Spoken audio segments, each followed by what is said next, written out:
RTA. I had a subscriber requested rant. My buddy there, Mark Thiethke, who's in one of these pro wrestling groups. I think the world's greatest wrestling discussion over on Facebook. Of course, I have my group, The Foreign Object.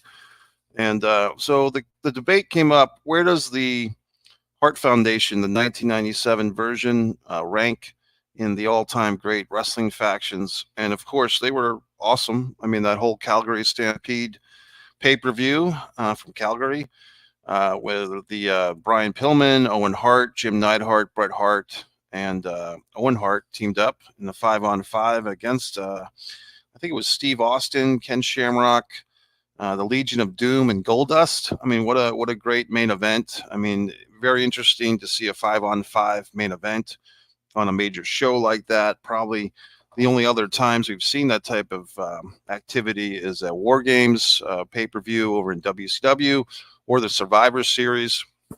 I'm sure there's some other big multiple man matches that I'm forgetting, but as far as a 5-on-5, that really comes to mind.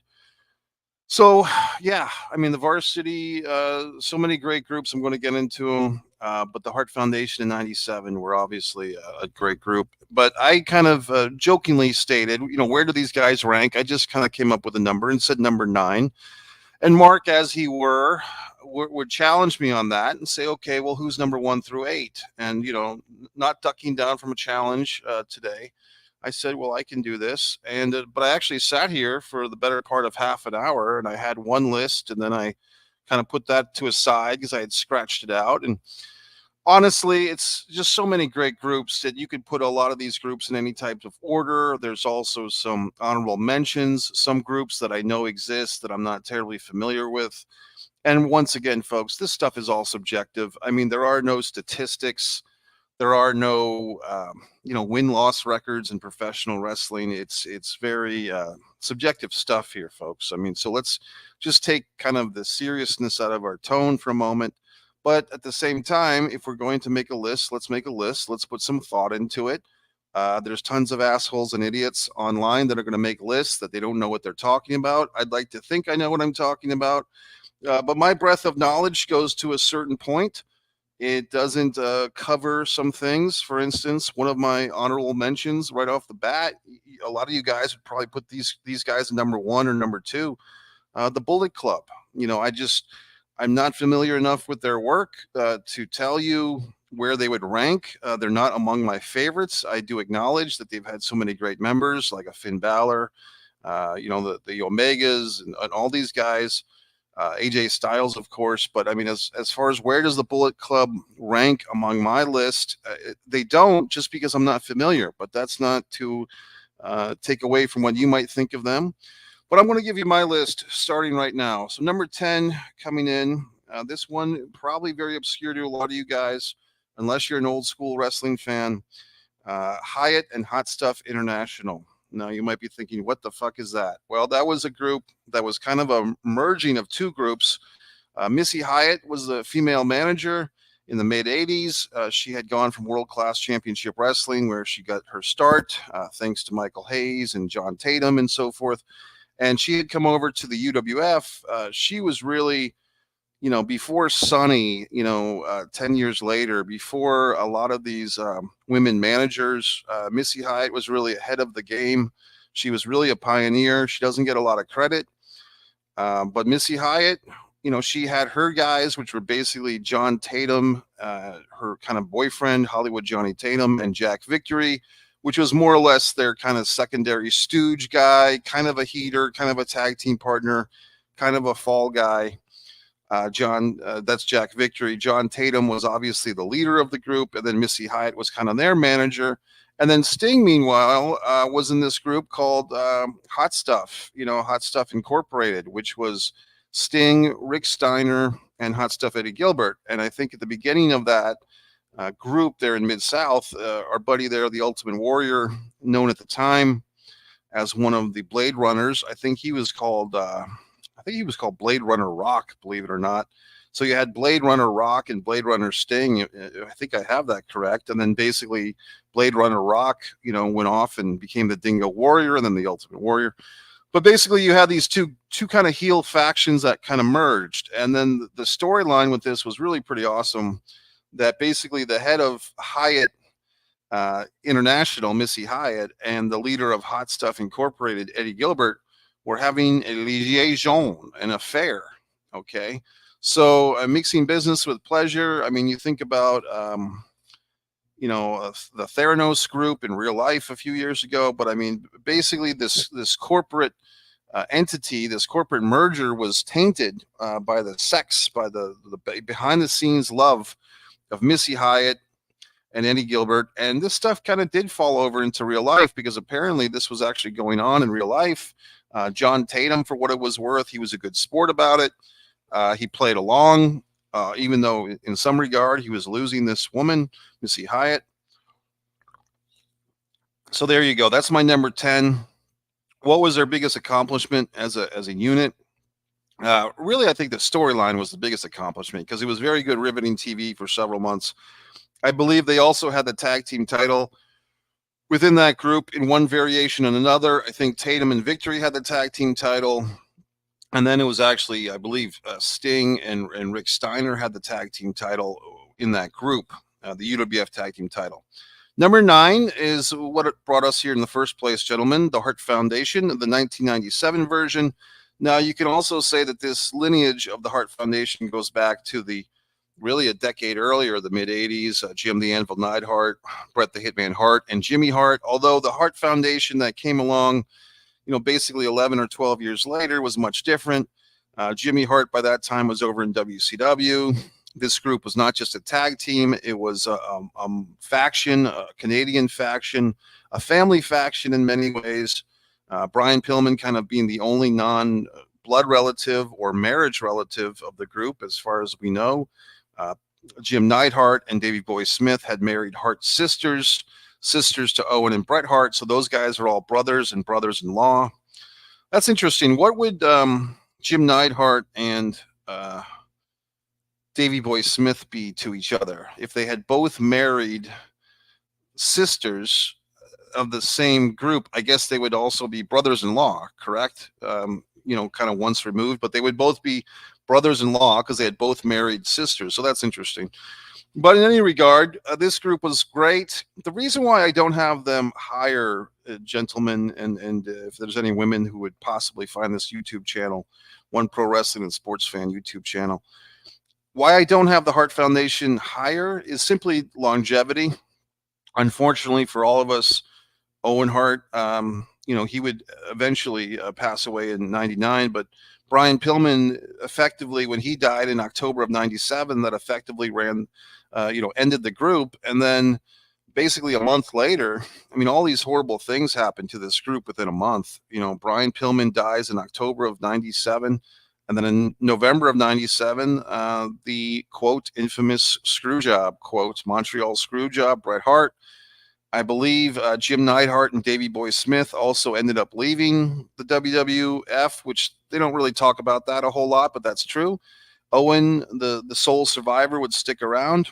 And but yeah, the Hart Foundation was done. So I think the Hart Foundation, that particular group, they didn't even get started till maybe May of 97. I think if you look at the chronological order of things, the Bret Hart, Steve Austin, I Quit match at WrestleMania 13. That was, I believe, in late March of 97. And then basically they turned Bret Hart babyface heel. He has to bring in Owen and Davey Boy, and then eventually Jim Neidhart, and eventually Pillman. But that all kind of took over several months. It didn't happen overnight. And by the time he did the Calgary Stampede, and then the next month was the infamous pile driver from Owen Hart to Steve Austin, these guys really didn't have a whole lot of time. So maybe 6 or 7 months at the very most. A lot of that time, Bret Hart was injured for a good portion of that time. We saw things like Davey Boy Smith fighting, with Ken Shamrock and so forth. So anyway, the Hart Foundation 97 version gets to be number 9. Anything that came after that, as far as Natalia or her husband, who's actually a really nice guy, or Cesaro, all that stuff that came to another 10 or 20 years later, doesn't really count towards this. Number 8, interestingly enough, Owen Hart. makes another appearance. A Nation of Domination. Yes, this is just my personal favorites, folks. I'm not claiming that this is the essential list by anyone else's standards, but Nation of Domination, once again, 1997, really became an all-star group. I mean, it had a couple of different metamorphoses. You had Farouk, the former Ron Simmons. You had Brian Adams' crush. You had Savio Vega, and you even had PG-13 from Memphis coming in a few times as kind of the lackeys. They really did have an interesting six-man tag team match at WrestleMania 13 once again. I mean, 97 was really a fun year for pro wrestling, especially with WWF and WCW. However, Nation of Domination, eventually they did a nice storyline too. I think as you're seeing a theme here, folks, I like these factions that actually have a storyline to them and some changes and some twists and turns. And so The Rock kind of taking over the group from Farouk. Brian Adams and Savio were replaced. I mean, they put guys like Ahmed Johnson and Mark Henry and D'Lo Brown in the group, and The Rock. I mean, this is what kind of launched The Rock, to be honest with you. So the Nation of Domination, eventually The Rock takes over the group, gives the gifts out. If you remember that, the painting of himself to Farouk, all these wonderful things. I really put the group really pretty high, number 8. Now you might be wondering, well, gee whiz, Mike, there couldn't possibly be a third group from 1997 WWF on this list, could there? Well, guess what? There is. Others would probably put these guys at number 1, number 2, or number 3. I'm putting them down at number 7, and I'll get into that coming up. But DX, you had several different variations of the group. The original group basically started in late August of 97. There was kind of this mixed match, tag team match on Raw. This is how DX got started. I believe it was Commissioner Monsoon demanded that Mankind and The Undertaker team up against Shawn Michaels and Triple H. Now, going into this match, Shawn Michaels was still technically a babyface, although he had been leaning towards a heel. He had some issues with The Undertaker. Triple H and Mankind, coming out of SummerSlam 97, had some issues. So the idea was, I'm going to, Monsoon, I believe it was Monsoon who made this decision, I'm going to put a couple of guys together in a tag team match that may not get along, but their enemy of choice is on the other side. So basically, you were combining two feuds. You were combining the feud of Undertaker and Shawn Michaels that was just starting to brew up because of the SummerSlam referee stuff, and you were combining the ongoing Mankind Triple H feud. Somebody's calling me. Don't they realize I'm terribly busy? I don't have time for these goddamn phone calls. I mean, the fucking phone never rings until I'm in the middle of doing something important, and I can't even reach the fucking phone to turn it off. I'm very upset. I don't like people calling me when I'm in the middle of things, and that goddamn phone is so fucking loud, I can't even turn it off. I'm just going to have to sit here patiently until thank you. God damn it. So anyway, DX kind of comes together. Triple H had China in his corner. I think at the time he was just called Hunter Hearst Helmsley. I think, he became Triple H around this time. You have China. You have Rick Rude kind of floating around. It was really pretty interesting. And, DX. And then kind of when Shawn Michaels gets injured at the Royal Rumble 98, he still has one more match at Mania 14 in 98, loses the title to Steve Austin. I believe it was the very next night on Monday Night Raw that Triple H kind of brought in Sean Pack Waltman, his new buddy. They bring in the Road Dogg, Jesse James, the badass Billy Gunn. And you kind of have like this second run of DX as initially they were heels, but then they started feuding with our number 8 spot, or my number 8 spot, the Nation of Domination. Kind of became pseudo baby faces, then full on baby faces, the Suck It chant, the DX, the chop clock and all that crap. So, I mean, DX was really pretty much top of the charts for a while. So I'm giving DX number 7. That phone call just pisses me off. I mean, I always have my goddamn phone on mute. And then the one time that I fucking forget, some asshole has to call me. You know what I mean? So it's just disturbing to me. I would apologize, but I'm not going to. Number 6. So now we're getting far away from the late 90s WWF, is about as far as you can get. This choice is going to surprise some people, but I'm going to do it. Akbar's Army. Now, for the old school wrestling fans, you know exactly who I'm talking about. For the younger fans, you probably have no clue who I'm talking about. World class championship wrestling in the early to mid 80s, even going into the early 90s, there was this general manager, General Skandor Akbar. I believe he was he was billed as being from Iraq, but he was kind of like an Italian guy. But basically, General Skandor Akbar was just a great heel manager. He was kind of short. Um, it was just like it was like the least effort into pretending to be Iraqi, but somehow pulling it off. Like this guy was just kind of detestable. And he always had like the most interesting kind of monster heels. He had like he had the missing link. He had Kamala. He had Killer Khan at one point. I mean, this guy, Akbar's Army, if they ever wanted to make the Freebirds, even when the Freebirds were in the middle of the feud with the Von Erichs, if he ever wanted to be a heel, so to speak, if they ever wanted to make the Freebirds babyface, they just have him go up against Akbar's Army.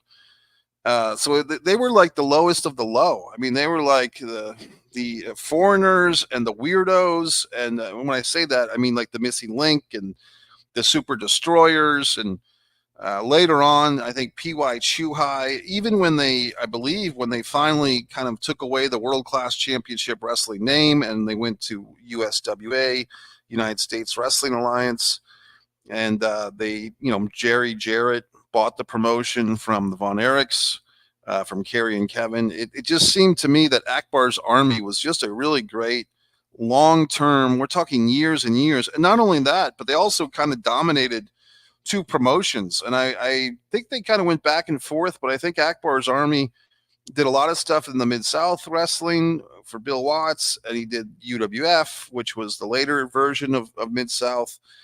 And I just feel that time has kind of not treated Akbar's Army very friendly. But all the stuff that Akbar's Army did in World Class and in the UWF, I think is kind of unrecognized.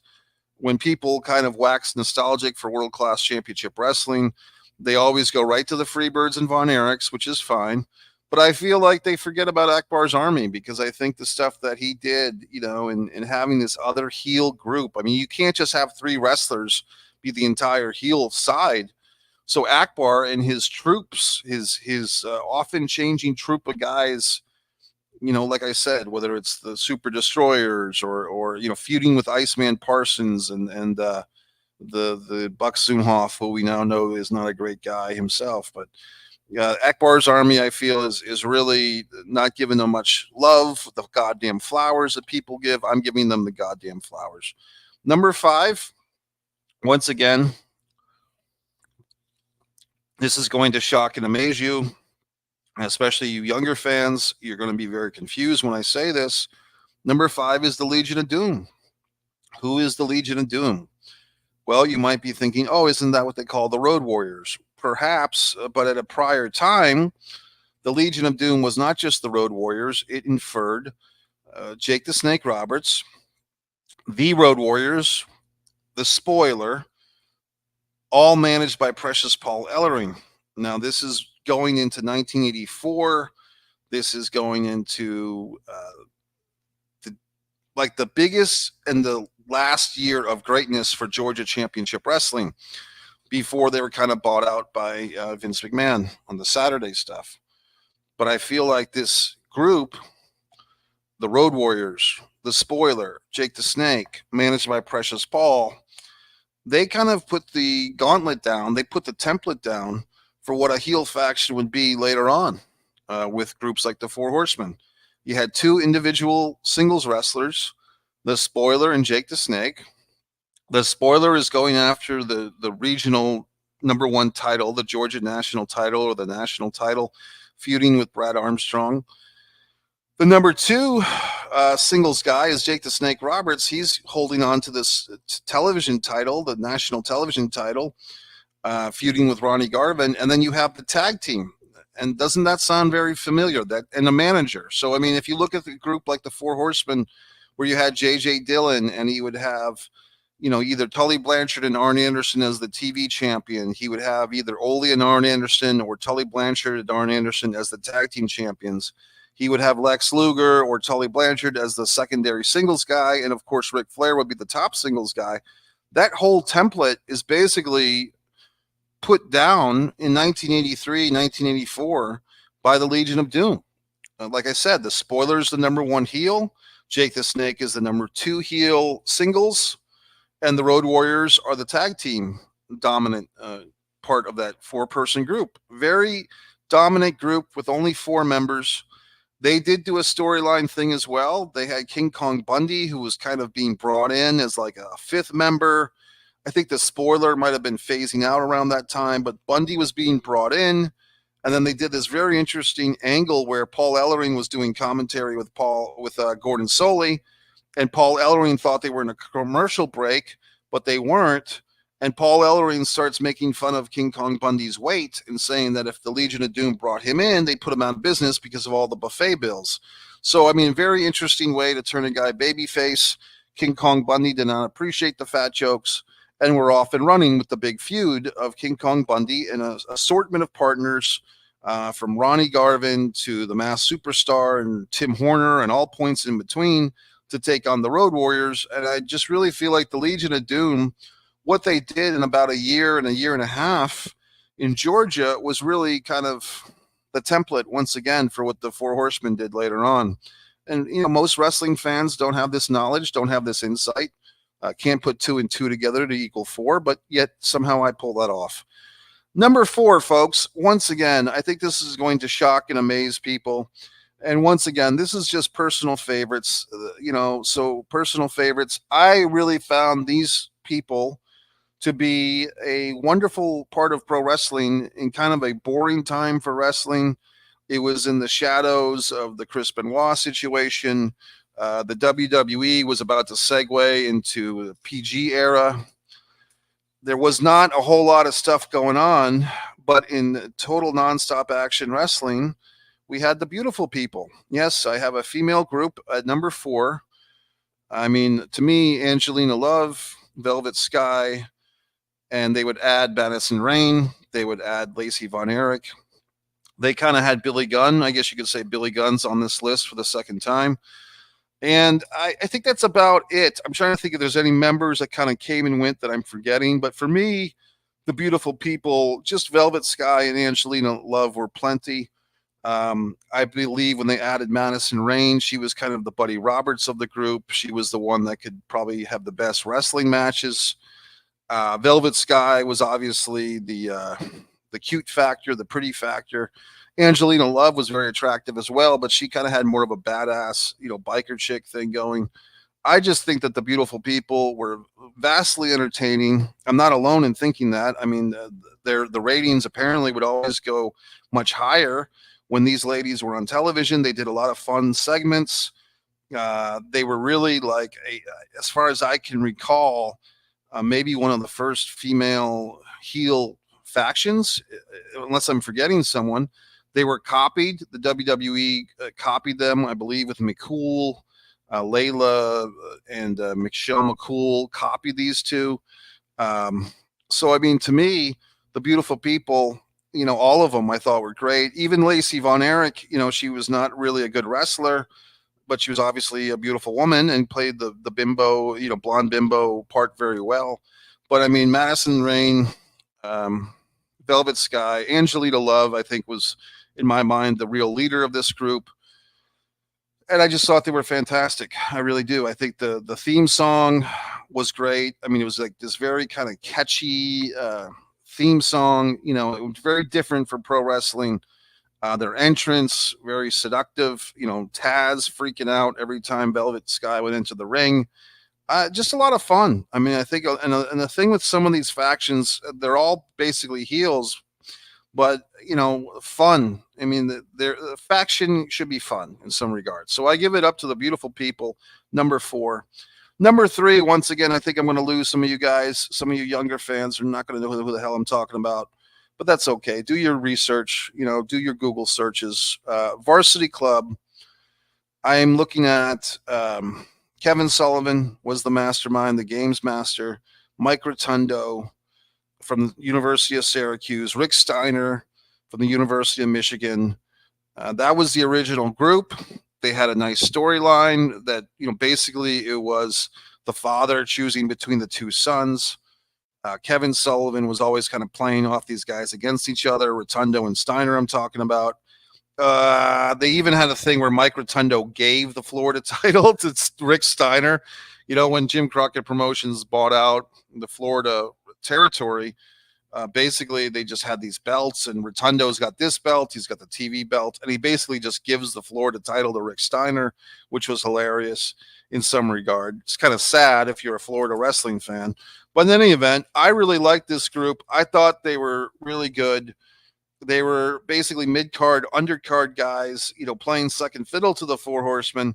However, a lot of people think, and I think Kevin Sullivan always says this, that the Four Horsemen kind of held down the Varsity Club because the Varsity Club was getting more over. In fact, if you look behind me, you see this wonderful image.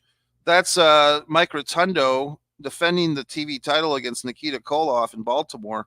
Okay. And if you look at some of the lineage, I mean, you have Mike Rotundo in the Varsity Club. His son, obviously, was Bray Wyatt. And Rick Steiner's son is Braun Breaker. So, I mean, you have this lineage that's continued. And also, there was a couple of other members. Steve Dr. Death Williams ended up replacing Rick Steiner in the group. I believe they were both in the group for a short period together. I mean, what a powerhouse. Steve Williams, Rick Steiner, Mike Rotundo, and Kevin Sullivan. Eventually, though, Steiner leaves the group. Steve Dr. Death and Rotundo defeated the Mighty Road Warriors at the Clash of Champions 6. Basically, a month later on pay-per-view at Music City Showdown, that same guy, Nikita Koloff, causes them as a special guest referee. They lose the title in kind of a interesting situation.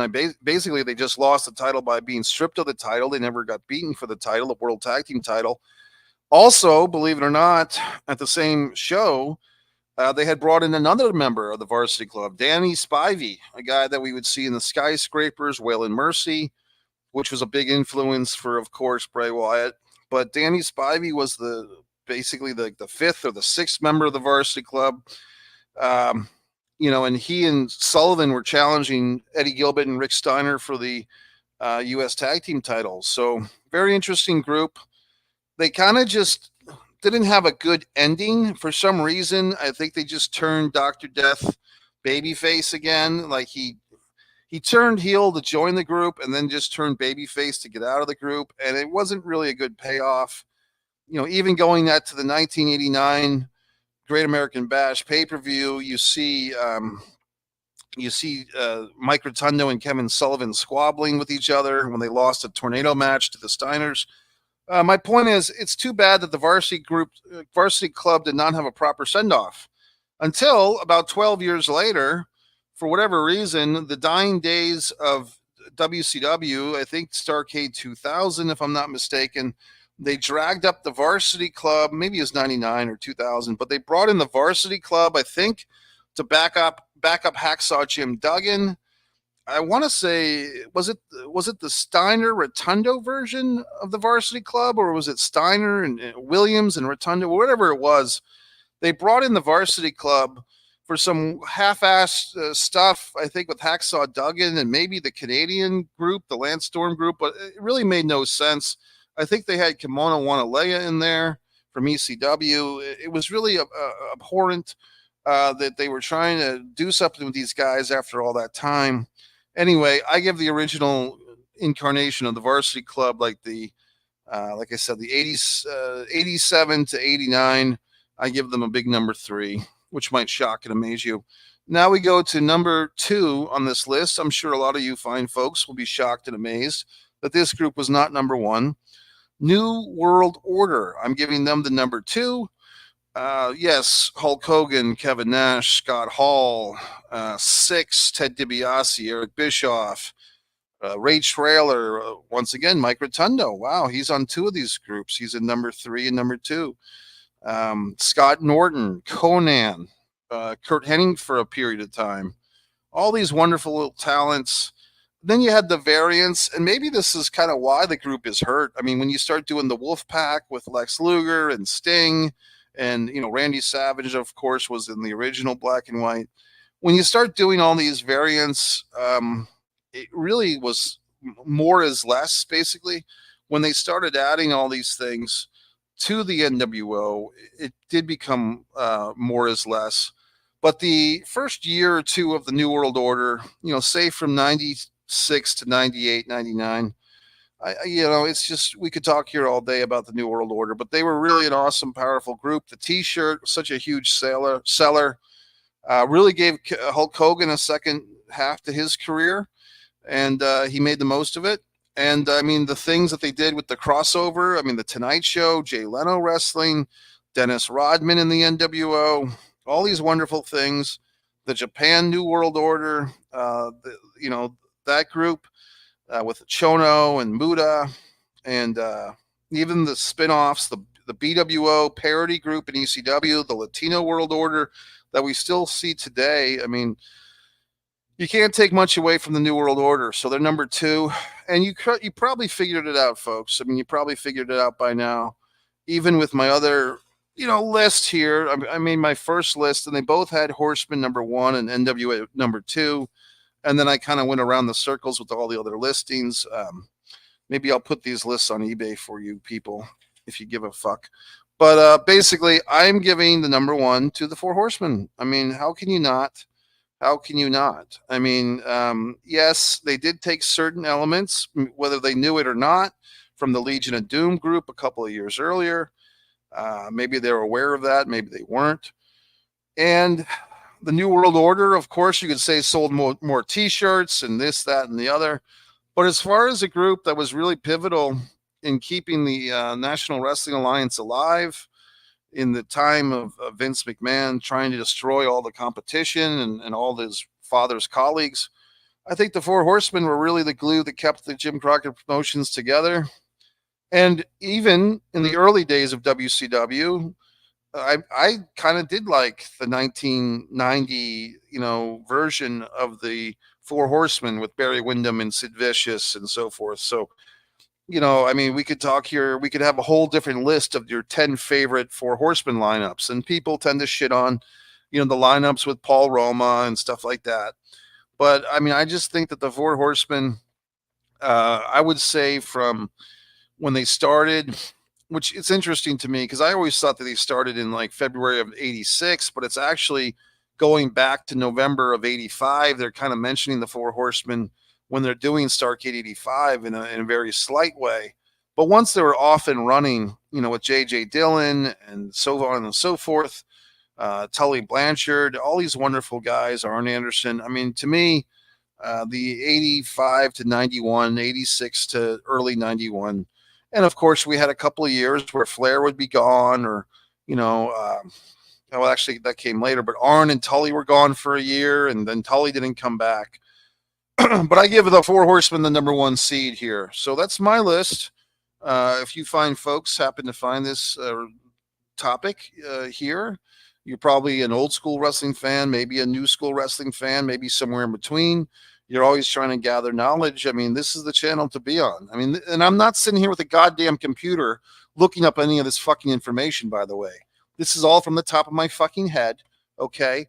So I don't need the goddamn Google, because I have all this wonderful information, all these wonderful insights in my brain percolating around, okay? So you can come here, you can watch Mike's Pro Wrestling Rants or not, but I'm here for you with my wonderful discussions, my wonderful insights, and so on and so forth. And if you're like my buddy there, Mark Thiefke, or my pal, Shane McKenna, Michael A.J. Norris, all these wonderful viewers, Laurence from Australia, they always have these wonderful topics, and sometimes I don't get around to all of them because I'm such a busy guy.